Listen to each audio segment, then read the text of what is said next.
So let's start out today by answering the question, why assess formatively at all?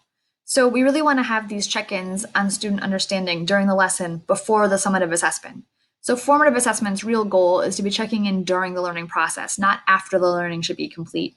We want to provide feedback when we formatively assess also because we want students to use this to assess their progress.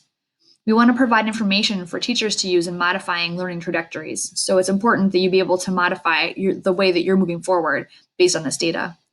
And they should be strategically planned throughout lessons. So there isn't just one formative assessment, maybe at the end of each lesson working towards a big test. You want to have these check-ins throughout lessons. And it should also be done in a variety of ways, asking students to focus on thinking, not just remembering something or regurgitating facts. You should know about where the majority of your students will score on summative assessments due to these formative assessments you're carrying out in lessons. And again, that feedback is the key feature. It encourages student ownership and student independence if they can track their own progress.